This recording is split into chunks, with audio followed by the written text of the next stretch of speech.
Hey guys, tonight we're diving into a time when brushing your teeth was not exactly a thing, but somehow people managed.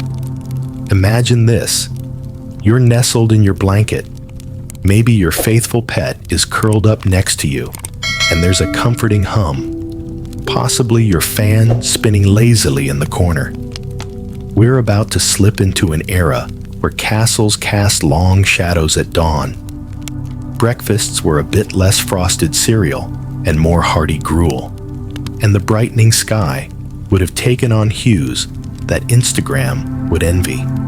You probably won't survive this. Medieval hygiene practices that might make you shiver and chuckle at the same time. Before you get too comfy, feel free to tap like or subscribe, but only if you're genuinely enjoying the calm around here. Tell me where you're listening from and what time it is over there. I love seeing how far this sleepy little journey reaches. Now, go ahead and lower the lights. Maybe let a fan hum in the background, and let's drift gently into tonight's story together. You wake up in a medieval village, with the first sunlight slipping over crooked, moss-covered roofs. As your eyes adjust, you can almost feel the crisp morning air, the kind that makes you think about those days when the only remedy was a steaming mug, or, back then, perhaps a hearty wooden bowl of something warm in your hands. Picture it, the quiet rustle of trees, maybe a rooster crowing in the distance, or someone clattering awake to start a busy day. Now, it's time for your morning routine, a concept that hasn't changed as much as we might think, despite the absence of Bluetooth brushes and that minty fresh rinse we all reach for before leaving the house. Back in the day, waking up meant likely grabbing a handful of twigs, or perhaps a pecked-over stick from the hearth. The earliest known whitening, or rather, cleaning technique, involved exactly that, scrubbing teeth with these wooden implements, much like how you desperately use your phone charger cord to clean out the dust between your car seats after a long road trip. These twigs were chewed to fray the ends, creating a little brush, and the bristles organic nature would have, in their own unintentional way, protected the teeth somewhat.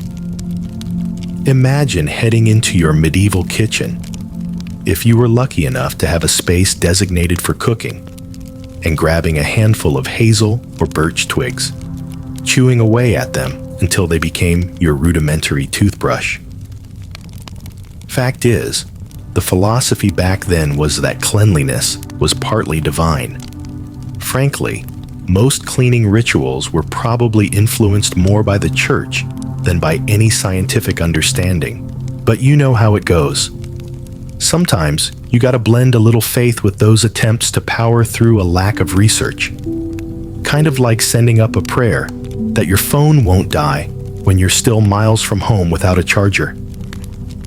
Historians, though, are still debating whether these early techniques did more harm than good. I mean, consider the abrasion of twigs on enamel versus today's dentist-approved soft bristle brushes. It's a nuanced discussion, sort of like trying to figure out if watching cat videos for 3 hours is a waste or a life enhancer. And honestly, it's not like there was an abundance of sweet treats aside from whatever seasonal fruits fell from trees, unless you count the odd honeycomb if you were feeling adventurous. Still, there was enough wear and tear from their diet, as gritty and fibrous as it was, to scrape away some of that party food residue. Imagine their surprise if you told them sugar was our downfall, because really, she was still weaving tapestries in the New World, centuries from causing cavities en masse. But anyway, you know how some people say morning stretches feel like unclogging a rusty drain. Routines then, brushing their teeth included, weren't so much about actual hygiene, but more about tradition and ritual. It's something to mull over while you reach for your favorite mug, pour a little sunlight into it, and watch last night's email notifications flicker across your screen, just like they might have in the dappled light of medieval kitchens. Perhaps imagined as bits of sun-dappled parchment or messages carried by birds. Truly, it was a different world. And while today, we might scroll through self-care tutorials on how to mimic that perfect ritual for peace and mindfulness, they just winged it with the best of what nature offered. Picture yourself, hundreds of years ago, seated at a worn table, staring at your medieval room's slowly brightening corners. You reach for the day's makeshift toothbrush and find that even without fluoride paste or electronic buzzing encouragement, those little wooden fibers willingly do their job, sparking the fire of routine amid the chilly stone walls. There's something kind of beautiful about it, if you really think about it. Continuing your journey through the medieval morning, you can almost hear the distant clatter of busy feet on cobblestone streets as the day begins to unfold. While the air still smells of yesterday's smoke and earthy scents from the marketplace, you find yourself pondering how they manage dental care without the magical minty fresh sensation we associate with cleanliness today. Oh, and speaking of magic, enter the herb world, where rosemary, mint, and sage weren't just for cooking, but part of an herbal arsenal meant to combat bad breath and cleanse teeth. Picture rummaging through a medieval apothecary, the smell of dried herbs heavy in the air, not unlike someone searching through their grandma's old cabinet for a hidden stash of cookies. So here's a quirky little tidbit for you. Apparently, some medieval folks used a mix of powdered herbs, or, let's say, that era's version of a DIY toothpaste, to clean what they could. These powders were believed to offer protection, much like the filters we add to our photos to guard against imperfections. It was a time when medicine often stumbled upon its remedies, much like how we sometimes stumble upon a friend's oddly prophetic tweet. Imagine the sensation of a paste made from herbs on your teeth, perhaps as exotic then as artfully placing avocado on toast seems today. And speaking of strange, ever wondered how they might have flavored these powders? Some were lucky to have access to clove, and perhaps a touch of cinnamon, lending a spicy warmth to an otherwise mundane chore. Historians, however, still argue whether this made much of a difference to oral health, or if it was just a placebo that made people feel a little more dignified, like upgrading your regular soda to a latte because you secretly need that pick-me-up, even if it's just sugar in a fancier cup. Meanwhile, let's pause to reflect on the practicality, much like how you might consider using an herbal concoction even now if modern paste isn't your jam.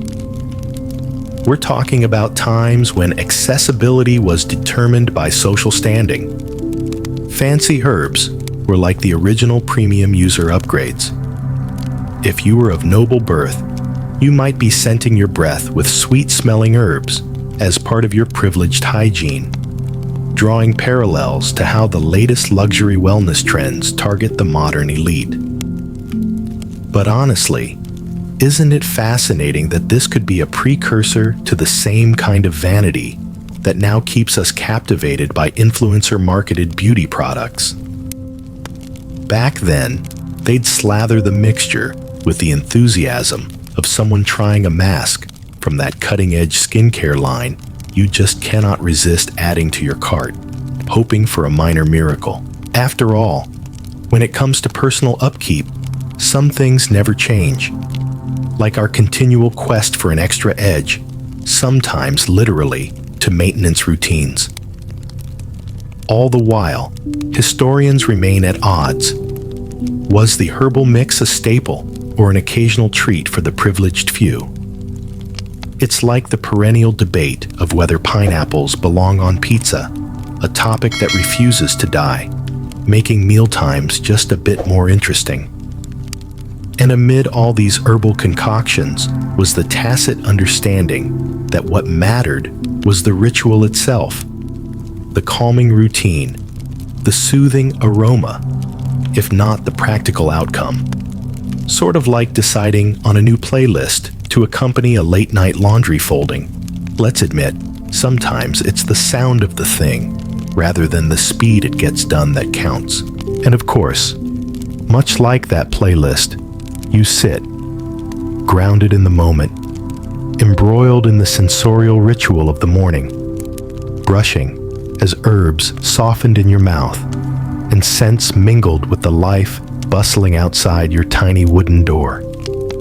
A routine as calming as it was, grounding in a world that kept pulling you in a million directions, while you held on to the notion of strength emerging through small, everyday actions. It's like a modern mindfulness exercise, right? Embrace the aromas, feel the textures, and if you're lucky, you might just have a gentle chuckle about how things evolve, yet somehow stay the same. As you wander back into the medieval streets, with aromas of baking bread and the distant sound of blacksmiths starting their fire, imagine you're moving through a day where the little things matter. And speaking of little things, let's talk about those brushes we mentioned earlier. Because honestly, who would have thought chewed twigs could spark such a long-standing tradition? Picture this: a small council of old-time thinkers, not too dissimilar from our modern-day think tanks, except probably less coffee-fueled, sat around and agreed upon the necessity of these peculiar toothbrushes. Sure, they were just twigs, but clever minds, those who might have become TikTok DIY stars today, discovered the fibers were non-abrasive and wouldn't damage enamel as much as, say, shards of shattered clay pots might have. They were the Swiss Army knife of personal care tools back then, functional yet stylish in a rustic way, lending a quirky charm to the most mundane of chores. And here's where it gets slightly oddball. Another popular method was simply to use a rough piece of cloth, wrap it around your finger, give a good scrub, and you were basically the medieval iteration of eco-friendly. Kind of like the reusable coffee cup of today. This humble cloth, ribbed and rugged, pressed into service along with ashes or salt rubbed into the teeth, would have been stashed away in the corner of someone's wardrobe, lying amidst other humble possessions, like hand-woven tunics and leather shoes that told stories of long walks and bustling markets. Can you imagine the routine?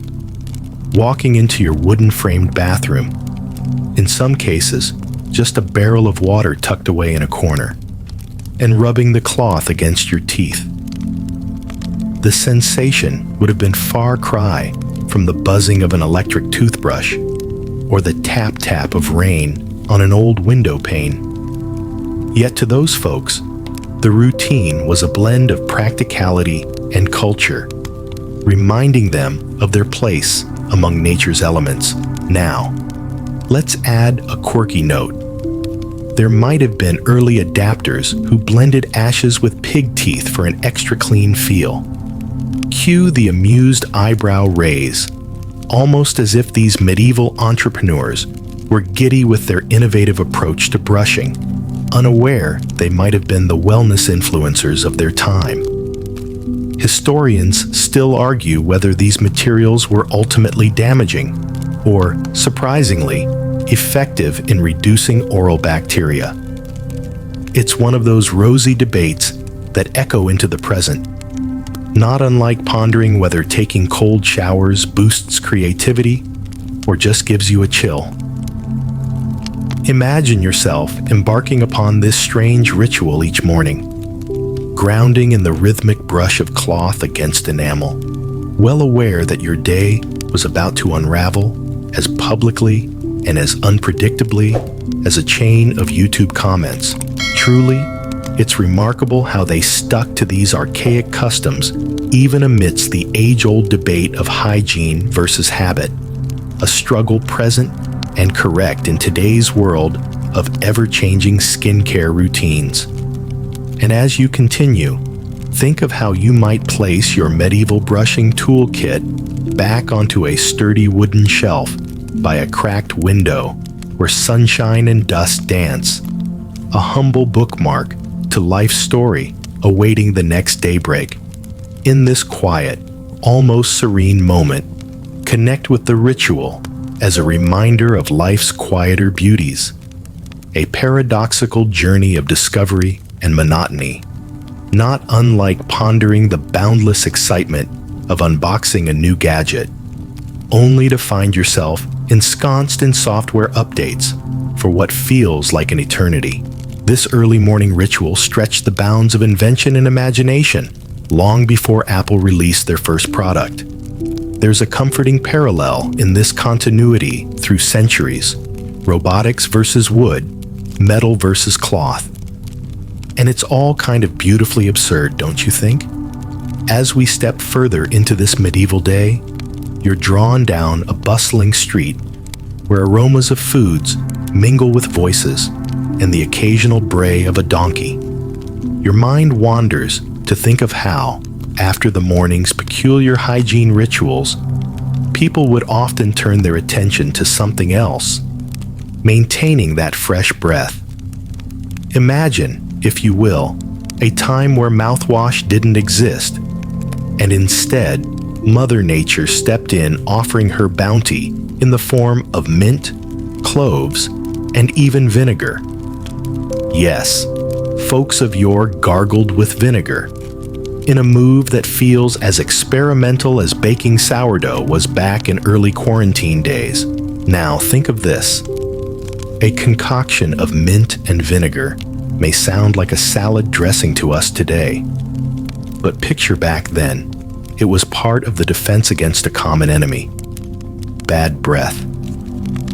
The mint likely offered a refreshing zing, the vinegar astringently cutting through any stubborn particles clinging on after breakfast. Perhaps porridge with a helping of, well, whatever was in season. Maybe the experience was akin to that surprising feeling when you accidentally come upon a super spicy meme that makes your eyes water. A little intense, but undeniably effective. All this might sound a little quirky to our modern sensibilities, but honestly, the medieval folks were onto something, using what they had to achieve a semblance of oral freshness. Once again, historians are split, a breathy debate, you might say, on whether these vinegary concoctions truly worked, or if they mostly just made the mouth so sour that nobody dared get too close. Better to be alive and sour-tasting than sweet and toothless, as the saying may have gone, if medieval memes were a thing. Fast forward to moments when important conversations were had over the wooden banisters of homes, a neighborly check-in infused with good old vinegar breath, a kind of medieval social media interaction happening in the flesh, literally up close and personal. Can you imagine the awkwardness? Like standing way too close to someone in a line when your AirPods die and you're suddenly hyper-aware of the world around you. In any case, those were times of discovery and habit, where even the smallest increments toward personal upkeep were worth noting. Routines like these, rinsing with mouthfuls of tart mixtures, might have provided comfort, a daily reassurance akin to checking your unread emails, not necessarily to respond, but to maintain that sense of control. While people today might scroll through videos teaching us how to de-stress while brushing, Our medieval kin lived their truth outdoors, navigating dynamic experiences where survival and routine were dances performed day in and day out. It's a lovely thought that they improvised nature's ingredients, not out of choice, but necessity. As you imagine yourself in this vivid journey, watching, learning, sniffing the air, heavy with herbs, under the soft morning light, you can almost hear the crunch of straw beneath your feet. Feel the warmth of a woolen cloak as you shrug it off your shoulders, ready to face the world invigorated by your vinegar gargle. Odd as it may seem, you might even thank those medieval folks for their somewhat sour options.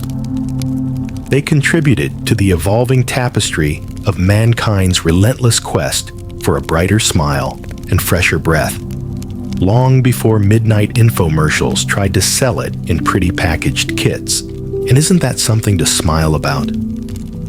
A woven connection through time, a relatable pursuit where every effort, no matter how small or odd it seemed under the balm of daylight, was a step toward personhood.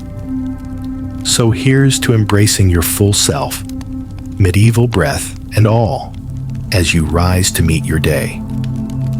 As the day in our medieval village meanders on, think of this world full of subtly shared whispers and muted footfalls on cobblestones that carry stories of another common struggle, the diet dilemma. With no refrigeration, daily meals were an exercise in seasonal creativity, each plate a reflection of what could be stored well or hunted successfully. Now imagine your teeth face this eclectic menu without the blessings of fluoride protection or regular dental checkups. Much like today's quick trot to the store for snacks ends up being an unexpected how much is too much cheese scenario, medieval folks had their own tantalizing temptations. Bread was a staple, unsurprisingly, but not as soft and fluffy as we know it today. No, this was a harder, denser version, heavily textured and prone to crunch, thanks to bits of seed and grain. Think about biting into a very chewy granola bar minus the sugar. Every bite was likely to leave remnants wedged between teeth in ways that would make chewy caramel jealous. Such roughage, though, helped to naturally scrub teeth over the course of a meal. That was a little gain in the grander scheme of losing the occasional tooth to hard kernels or pebbles sometimes mixed into this staple loaf, as carelessly mixed as the contents of one's unsorted sock drawer. And here's the kicker. Despite these natural grainy cleansers, the sugars from fruits or honey still wreaked a fair amount of havoc on medieval mouths. Sugar, though not in the overwhelming forms we know today, had the same allure. Honey, sometimes a luxury, would be slathered onto anything, just like how we impulsively reach for the sweet dessert menu after chastising ourselves for indulging on the carb-heavy main dish. Sugar's jaws grasp tight upon those unlucky enough to have overindulged. A story as old as time and just as sweet in its misery. Historians still argue the extent of dental impact from medieval diets. Was it more about the food itself, or the lack of regular dental hygiene that caused more harm? The academic dust-up looks like a timeless debate, echoing whether it's the chips that bring us down or our unwillingness to let them out of our sight. Honestly, it's tricky to separate cause from effect when both insisted on playing a duet. While the realism of toothaches and infections might feel distant to us now, back then it was a reality to many. The oral pain weaving stories often reflected in written treatises that echo through time like sad melodies across medieval ballads. Truly, this is where the gritty facts meet a bit of incredulity. The stuff of family tales told generations later in front of a fireplace, like a timeless game of telephone. Despite all this, The resilience found in medieval diets cannot be overlooked, much as how we persistently return to the charm of homemade dishes even after numerous kitchen fiascos. Our medieval counterparts carried on, each rough chew and pang a part of daily life, a companion more steadfast than the fleeting whims of passing days. Their teeth perhaps told the tale as clear and stark as outlined pages in a dusty diary, signifying an era where every choice was both a burden and a testament of enduring spirit. So, as you meander over your own culinary choices, take this time to revel in the connectedness of human experience.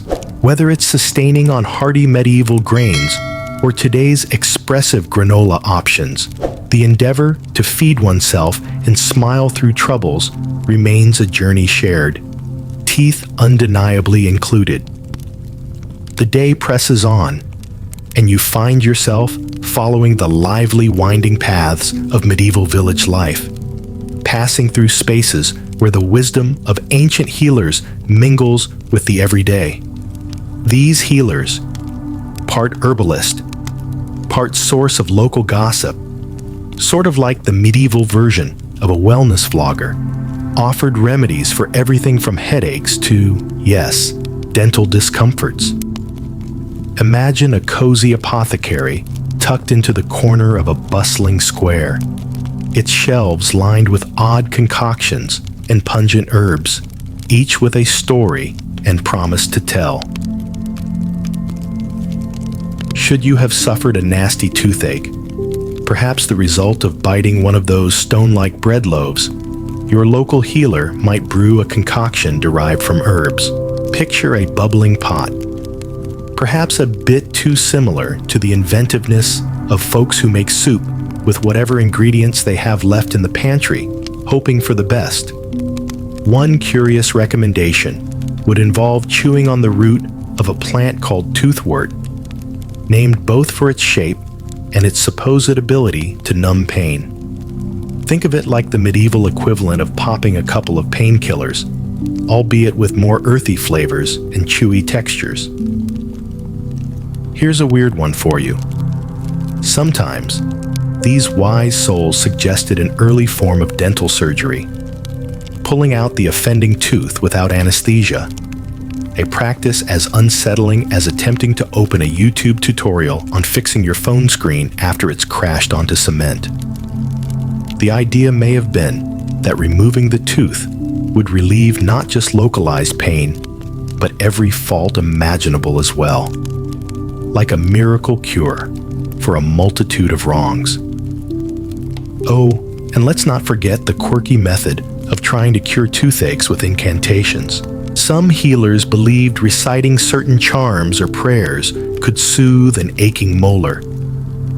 Laying hands upon the jaw, muttering softly, perhaps they were offering comfort and familiarity in a manner not entirely different from scrolling through endless inspirational quotes as a respite for modern anxieties. It's fascinating to think just how much hope people placed in these words, wondering whether it was faith or a true healing power that worked its magic. In these tales of ancient therapies, historians still argue about the actual effectiveness of such practices. Was the healing in the herbs, or simply a result of placebo, a soothing balm on the mind? The exact answer sways like a pendulum, much like our indecision about trusting diet fads that promise optimal health. Yet, in the hearts of medieval folks, these remedies were earnest attempts to achieve comfort in a time when that was a precious commodity. Imagine a day in the life where the village apothecary stands almost like your neighborhood coffee shop, where cures and camaraderie flowed as freely as freshly brewed beverages. You might stand there, wrapped in thoughts, as you wait for your tincture, absorbing the warmth of shared experiences under the dim but comforting light of oil lamps casting soft shadows across the worn wooden floor. As the day stretches into late afternoon, just as you feel the soft glow of the sun sliding lazily from its peak. Pause to appreciate this patchwork of history, where trials and solutions were pieces of folklore and daily life interwoven. Much like your own rituals, each action steered hope toward the future. And upon reflection, wouldn't it be remarkable to share a smile across the ages, a gentle knowing grin that recognizes the shared human endeavor for wellness and relief? Together, you and your medieval forebears find common ground in these remedies, whether by magic, hope, or faith, each ticking a box in the saving account of humanity's endless pursuit of comfort. As the sun dips lower, casting soft golden hues over your medieval village, it's time to contemplate how the medieval world, much like ours, was filled with symbolic gestures. You might wander past courtyards buzzing with early evening chatter, perhaps gathering around a communal fire to fend off the chill in a way that reminds you of sitting around a barbecue pit at a late summer cookout. In this twilight hour, stories are shared, and among them, tales unfold about how something as simple as clean teeth could set you apart in society. Yes, dental hygiene was an unexpected status symbol. The wealthy might display cleaner, healthier teeth as a mark of their access to better resources, herbs for brushing, or a regular supply of the freshest foods. This bit of shine in a smile was as telling as our modern-day accessories. A latest jeans smartphone holstered in hand, or those crisply polished dress shoes. Imagine strolling down the crowded lanes, hoping a flash of brilliance from your pearly whites might catch the eye just as much as a golden chain or elaborate brocade. The symbolism of hygiene played out in ways that echo social media's selfie-driven spectacles today. Wealth and status weren't just about opulent clothes or gilded halls. They extended to personal upkeep, a visible indicator of stability and prosperity. Like that perfectly curated Instagram feed, a polished smile could sometimes disguise a less than perfect reality behind the carved stone walls of a wealthy manor. Wasn't that smile really an avowal of wealth, shared through inlaid stones and ivory brushes, rather than grit and grain? It brings to mind the teasing jest, "You clean up nicely." Imagine this comment thrown across the room of a medieval banquet hall, admiring the pristine grin of a neighboring family member. It strikes a chord, a gentle mockery wrapped in affection, much like that casual one-liner we throw to a friend sporting a new haircut or a freshly pressed suit. Historians ponder, is this fixation with dental care a marker of an unexpectedly advanced society amid the medieval shadow of plague and famine? Or was it simply another pursuit of culture's desire for vanity and dominance, seemingly as ageless as humans yearning for progress? They're still mulling over these questions, much like how we muse over what defines success in our contemporary age. And so, perhaps finding yourself within this medieval scape, you notice how this shared connection underscores an era's timeless struggle to blend necessity with opulence. As you watch the village gather, perhaps a flash of merchant gold or noble silk flickers by, accompanied by laughter that sounds cozily familiar. It's a reminder of how much has changed, yet how much remains the same. The age-old pursuit of a smile, a shared language of commerce and camaraderie that steers civilization's wheel. In these shared twilight spaces, the small echoes of life lived remind us that even as day turns to night, we find belonging not only in stone-cold walls of history, but among the whispers of human interaction, tied through the centuries by a simple, hopeful, shining smile. So take a moment and reflect as your mind dances with these scenes. a cozy comfort settling like a blanket of shared stories across your shoulders. Soon, the stars will flicker like ancient candles, each one a twinkle of history, smiling back at you from the canvas sky.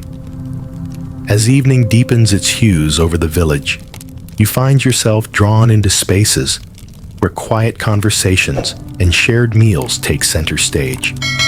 Flickering candles illuminate faces gathered around wooden tables, and laughter mingles with the clinking of clay goblets, a communal ritual that feels surprisingly timeless. You've just been to a place, dare I say, where the medieval equivalent of low-light Instagram pictures is happening. Perhaps today, it would be meticulously curated platters, but back then, it was hearty stews and rustic bread, personal interactions creating moments worth remembering. Within these gatherings, the conversations drift often to debates, much like our modern tendency to argue about pineapple on pizza, or who's going to win the next major sports championship. One such hot topic among historians is whether tooth decay was perceived as early as we'd assume, or if it remained an invisible, odorous shadow looming in the background. The argument dances across tables like playful puppies wrestling for attention, reminding us of our own penchant for lively disputes over topics both profound and trivial. You might picture villagers gathered close, huddled under thick wool blankets, mumbling empathetically to one another as tales of maladies and cures flow and eddy like a winding stream. Sometimes, one could hear murmurs of elaborate medieval remedies for toothaches, often infused with a merry dose of absurdity, as if recited from antiquity's own collection of whimsical Snapchats. Can you imagine? Combating tooth pain through remedies like honey mixed with burnt sponges. Yes, burnt sponges served as a frugal yet fashionable alternative if you couldn't scrounge up the right herb or endure the sharp tug of a quick extraction. These dishes from the grimoire of old were fretted over and passed along with affection, as trusted as a cherished family cookie recipe, except perhaps these left a slightly different taste in one's mouth. And amid the medieval clamor, you'd likely hear elders recounting visions of a toothless futures, a world undeniably brimming with character, if somewhat less articulate than they'd have wished. It's a conversation that, though steeped in jest, would tug at the corners of their minds like a tiny pebble in your shoe. Not overly troublesome, but never entirely forgotten. These hearty debates continue to intrigue scholars today. Was dental decay a silent assassin that crept into medieval life, or a common companion blurred by the sweep of history's paintbrush? As the night draws on, historians continue unfurling this question, much like finding a 4-part mystery series keystone episode between your favorite shows.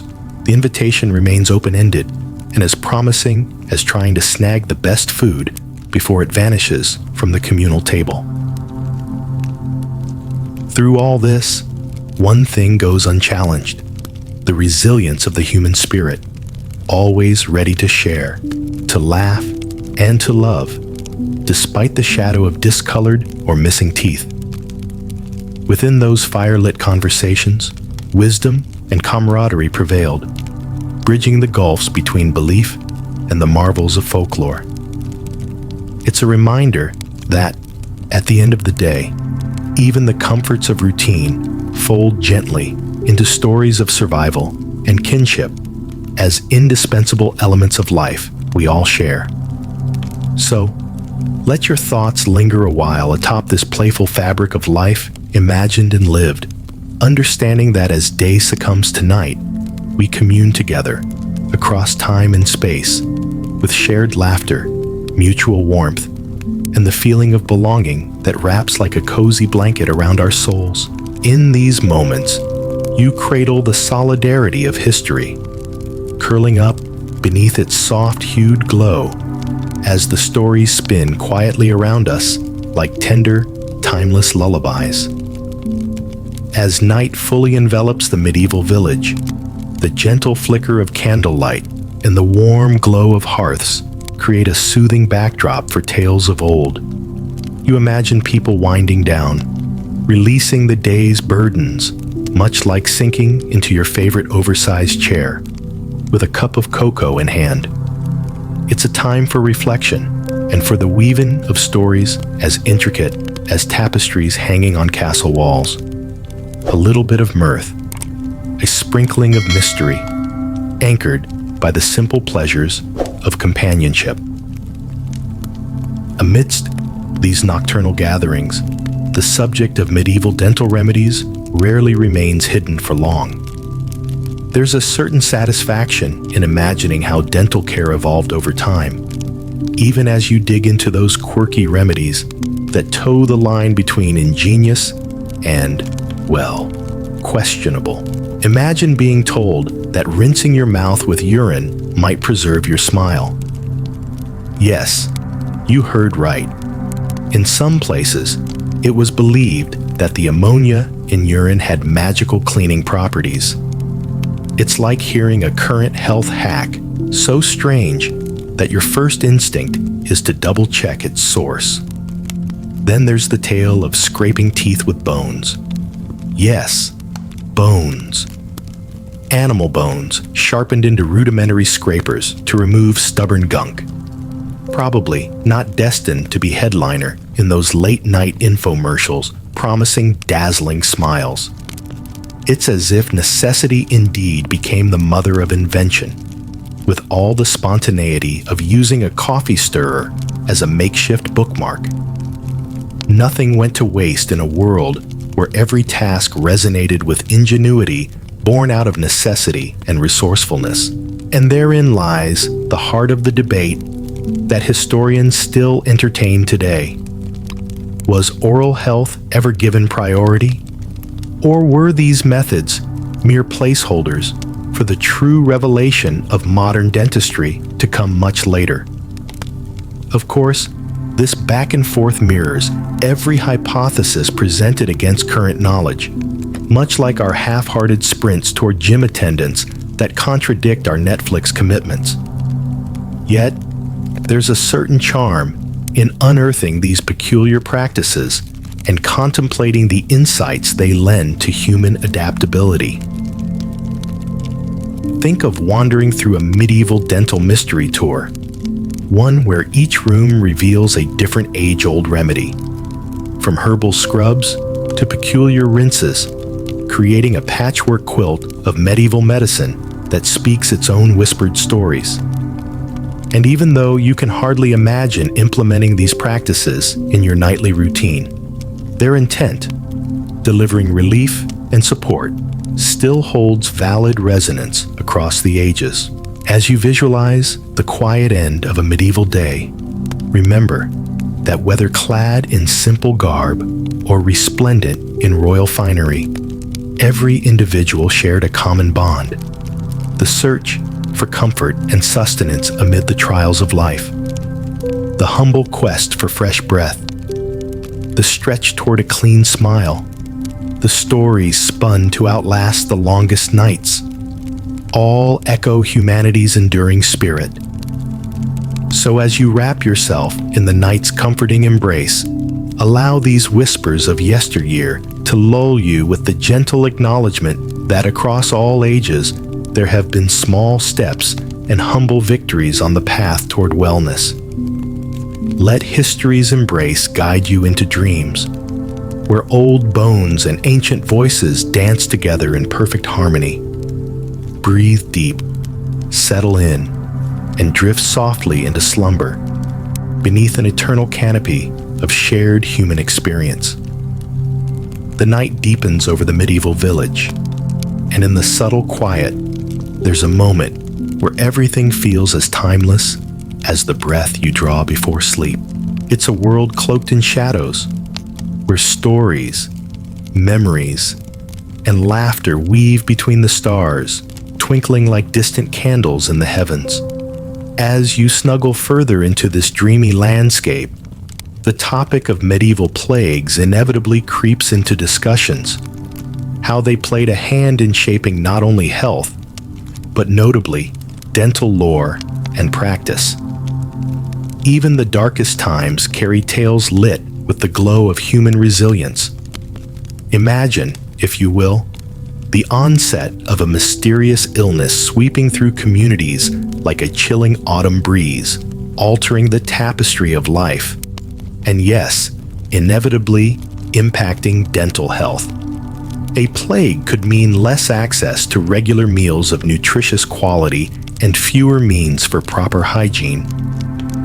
For some, teeth might fall victim not just to decay, but to the hardships of nutritional deficiencies. It's not unlike how we skip meals or compromise our diets in the chaos of our own lives. Though luckily, without the shadow of the bubonic prowling after us, in the face of such pervasive fear, many turn to superstition and folklore for comfort and explanation. Beliefs interlacing with the very fiber of existence. It was as if borrowing from magical realism to color their gray reality, a mirror to how we clasp onto little mantras or talismans, like keychains or bracelets inscribed with hope. Amidst all this, some medieval folks believed that plagues were divine messages, a call to realign one's health spiritually and physically. This translated into seeking mystical remedies for every suit of ailments, teeth among them. Think of it as a medieval wellness retreat focused on teeth, charms, rituals, and a side of philosophical inquiry included. And while rinsing your mouth with vinegary wine during these uncertain times might have felt more like a spiritual ritual than a dental practice, the blending of tradition and belief wove a reassuring thread through a communal tapestry of vigilance.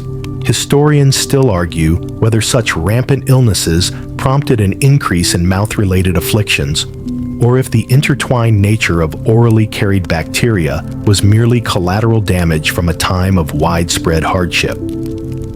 It's not entirely unlike us pondering the dietary culprits behind modern cavities and dental woes, flipping through yet another article about how to eat your way to good health over your bowl of midnight cereal.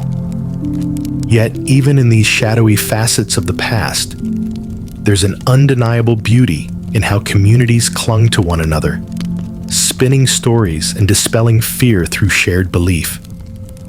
Nightly gatherings under skies laden with stars, whispering hopes of healing carried upon the cool, cleansing breeze, a testament to the enduring human heart. So, as you sit back and let this narrative drift into silence, lose yourself a little in the echoes of time. As you let go of today's stresses and wrap yourself in that warm, old cloak of history, there's comfort in knowing that even in ages past, people found ways to smile, to connect, and to hold on to hope through every challenge. Allow the soft symphony of dreams and medieval nights to cradle you, ushering you gently into the delicate embrace of sleep.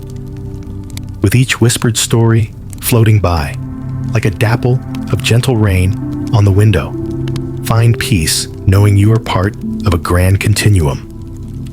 A shared, eternal lullaby sung softly across the ages. As the stars stretch across the night sky, our journey through medieval nights meanders into the realm where spirituality and personal grooming often intersected. Picture a time when religious beliefs held a guiding influence not just over the soul, but over daily minutiae. Yes, even in brushing one's teeth, or lack thereof. It's much like when you adopt a new practice based on someone's inspiring words, finding reason and intention in the ordinary. The church, with its resounding bells and towering spires, didn't just serve as a place for reflection, but as a community center, enforcing moral and personal codes. And in many ways, it influenced how people perceived health and cleanliness. Did you know that some devout folks believed that cleanliness was next to godliness, a notion urging them towards grooming rituals even when resources were scarce? Perhaps not in the way modern advertisements compel us to buy the latest gadget, but in a gentler push for salvation through purity. Yet, humorously enough, in some periods, a handful argued that vanity, depicted as caring excessively about one's appearance, was a sin itself. The teeth then became an incidental battleground for the flesh versus spirit debate. Cleanliness might earn divine favor, but obsessiveness could veer into moral jeopardy. Imagine the internal conflict, akin to toggling between barely using social media for health or plunging headlong into every thumb-tapping distraction it offers. Such contradictions coexist beautifully in those tales, where religious rites may include mouth rinsing or purifying oneself in metaphorical and actual senses. And lest we forget, anyone tasked with the life of an ascetic monk might understand choosing spiritual over physical upkeep, letting their smile reflect a different sort of inner light. It's akin to your friend who chooses minimalism and finds joy in the simplicity an empty shelf provides, revealing essence through the diminishing of excess. Historians' colorful debate continues. Was spiritual hygiene more valuable than physical cleanliness? Or were they essentially saturate two sides of the same coin of well-being? Like questioning the value of productivity hacks taken from business influencers versus slowing down and tuning into nature's rhythms. Ultimately, where's the line? And does it truly matter as long as peace remains the guiding star? Sometimes it's fun to think you've stumbled upon medieval self-care routines in disguise, where the faithful might seek solace, knowing they cared for what they had, watching as their weary faces and worn tunics eventually gathered like a banner around long-told legacy. Think of those twilight moments when weary souls retreated to quiet pastures and meadows, letting night birds carry away their daily weariness. Acknowledging in smaller pieces of daily life an embrace of devotion bigger than any one moment, a reminder to all across time of balance between sacred duty and humble practice. So, let thoughts of their candlelit contemplations float around you like comforting incense. Pull the warmth of their stories close like a well-loved cloak. As you tuck yourself under a swathe of covers, feel the restful pull of slumber enfold you against the backdrop of ancient faith and ever-present hope. Rest easy tonight, for the world has spun many a tale to get here, rooted in the shared human desire to find lightness wherever darkness might threaten.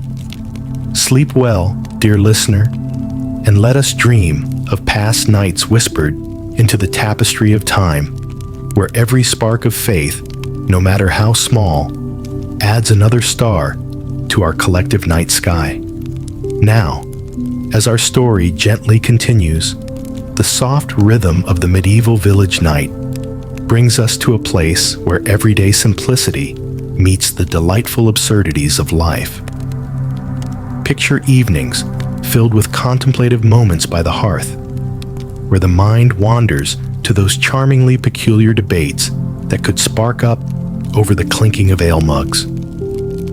Picture the scene, an odd yet inviting congregation of villagers who found themselves pondering mysteries like crunchy versus soft foods, not unlike present-day predicaments over chunky or smooth peanut butter.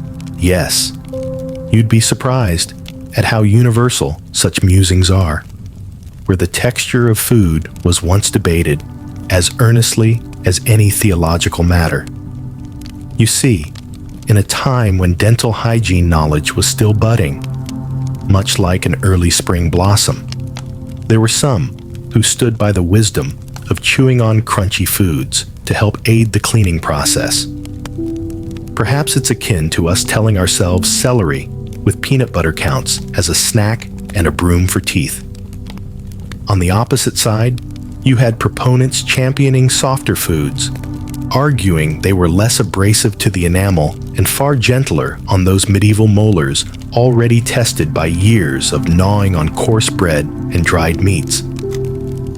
It was a debate reminiscent of how every corner of modern life offers diverging opinions, except this one didn't require a scroll through the depths of social media for validation. Historians today bicker engagingly over whether medieval folk were onto something with their gut-driven intuitions about diet's effects on oral health. A tug of war, akin to debates over New Age diets, promising caveman-like virility in a world so keen on progress. It's the age-old human tendency to peer over fences with curiosity, wondering if the grass or the food really is, indeed, healthier on the other side. Imagine sitting at that communal table, surrounded by familiar faces, and taking part in this age-old conversation. Laughter bubbles up as colleagues swap tales of broken teeth and stubborn crunchy walnut shells, tangible reminders that even in the simpler times, choices had their complexities. It's all too easy to drift back into those discussions, a balm for long days, like savoring a friend's exasperated yarn about surviving a chaotic work week. So, while you wrap yourself tighter in your blanket, think of how you might swirl a piece of these timeless conversations around your own mind, feeling the continuity, the shared delight in debating mundane diversions. Close your eyes and listen as the echoes of those cheerful gatherings weave with your own whispered intrigues, wrapping you in the tapestry of time. And as you start to drift into deeper dreams, let this rhythm carry you. The subtle rustle of fabric, the dying crackle of a hearth, and voices softening into a lullaby of distant chatter. You're cushioned now, not only by the knowledge of medieval mundanities, but by the understanding that in all ages, people have found joy, laughter, and connection in the simplest of debates. As you nestle further into the embrace of sleep, a smile tugs at your lips, a gentle assurance that even as centuries shift, the heart of humanity continues to pulse warmly through every shared story. Sleep sweetly, lulled by timeless connections, the night wears on. And as dreams begin to intertwine with history's whispers, we delve into the mysteries that were woven into the lives of our medieval counterparts. Imagine waking up one fine morning and finding that a tooth has gone missing, as if it took a stroll of its own. Not unlike how your socks mysteriously vanish into the back rooms of your laundry cycle. Tooth loss was a part of life then, not always due to an apparent cause, but rather like an inscrutable magic trick with varying sources, from poor hygiene to gritty diets or hyperactive sparring practices. It gets you wondering about how everyday folks would interpret this intimate disappearance. Just think, was this seen as a rite of passage, a gentle nudge to embrace age's wisdom, or an ominous sign of health dwindling away? Much like stumbling upon an article about 5 signs you're aging too quickly when you're in your 20s, it could set tongues wagging and imaginations running wild. There were curious beliefs, ranging from the mystical to the mundane, one of which involved the intriguing superstition that lost teeth could ensure favorable conditions for a good harvest when sprinkled over a field. A peculiar ritual, don't you think? Imagine a farmer alongside dawn's light, clutching a retired molar, hoping for greener pastures ahead. It's almost as whimsical as when someone lights a scented candle, promising not just fresh aromas, but that something special will manifest within those flickering flames.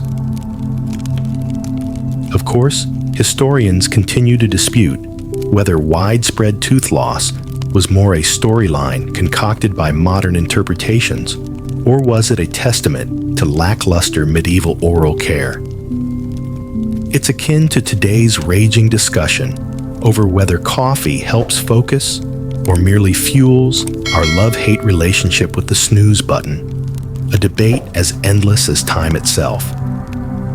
But honestly, in the tapestry of life, this too had its place. Losing teeth gradually bestowed character upon faces, akin to wrinkles, bespeaking tales of joy, sorrow, and infinite expressions. It was less about the aesthetic of the smile, but the stories behind it, woven into every line like wrinkles in your favorite cozy blanket. A losing tooth meant adaptability, perseverance, and sometimes even wisdom, like pearls strung on the necklace of experience, passed from one generation to the next. So as you wander through this winding historical reverie, feel the gentle nudge of these narratives beside you. Consider each missing tooth as a light-hearted whisper of ages past, nuzzling alongside the present with warm familiarity and quiet humor. As dreamland beckons, know you're wrapped in the same intricacies of history's blanket, finding solace in knowing all who came before smiled widely, without reserve, through the joys and trials of life. Let the gentle, rhythmic hum of history's many voices cradle you, allowing the richness of shared narratives to seep into your thoughts and guide you into restful repose. Drift softly, knowing that as you slumber, the ancient tales continue their gentle serenade, an everlasting balm, reminding you of the threads connecting us all across time and memory. Rest now, surrounded by history's comforting embrace, rocked to sleep by the ever-present lullaby of the past. As the night grows deeper and dreams circle around softly, like leaves in an autumn breeze, let us wander just a little further into the medieval past. Picture this. In a world where daylight hours were precious, nightfall brought with it a certain comfort, a cloak of shared community rituals under starlit skies. Now imagine turning your gaze back in time to see how these nightly gatherings were not just about stories or food, but about ensuring that tomorrow might bring a healthier, brighter smile, whether or not every tooth remained intact. Picture a gathering where talk of how plagues influenced their daily lives would weave seamlessly with practical remedies, like a medieval life hack workshop, if you will. Plagues, with their shadowy breath, had a love-hate affair with teeth. They could weaken the whole body, or, conversely, spare such afflictions, reminding us of the eerie unpredictability that life sometimes throws our way. Kind of like that random lucky sock that makes it out of the dryer every time. And with plagues came the mysterious and oftentimes bizarre remedies. Oh, the creativity. At times, they believed in consuming or rubbing strange concoctions on aching teeth. From herbs, whispering the secrets of remedy, to oddly paired ingredients that might make a modern chef's eyebrow shoot upward. It's almost like the medieval version of a surprise health drink that claims to detox and rejuvenate, tasting a little like flavored earth, but paired just right for the task. Amidst it all, the church's influence stood like a beacon, sometimes asserting that caring for one's soul should not detract from caring for one's body. A balance, they preached, was needed.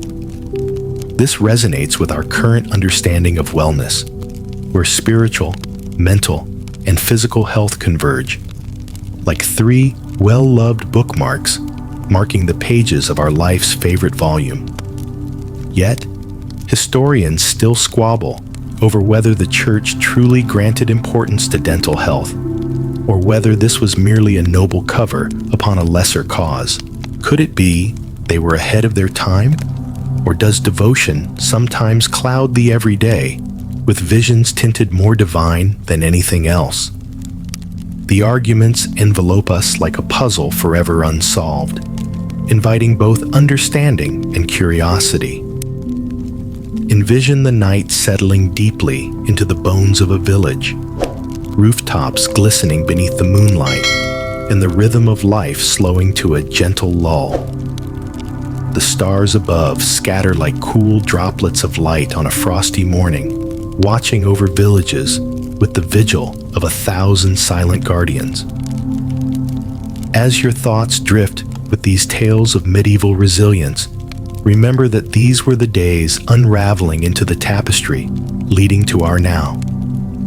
That every smile through the ages, whether it was brilliant and complete or resonantly imperfect, tells a story that echoes into tonight, sitting with you on the mossy edge of history. Let this thought warm you as you nestle into your snug cocoon, feeling the velvety darkness of night surrounding you with whispers of remembered community. Shall we hold these reflections a while longer, bundled beneath the endless sea of stars, allowing them to lead you gently into your dreams? Find comfort in the embrace of shared human experience, a chain that binds us across time in fellowship, kinship, and a glimmering hope of brighter days ahead. In this quiet, allow yourself to drift, deep and content, into a peaceful slumber under history's watchful gaze, cradled by the serene embrace of endless stories whispered by time itself. Sleep well, dear dreamer, sheltered within the comforting arms of shared history. And so, we weave onward through the quiet tapestry of medieval times, where night continues its gentle watch over a world at rest.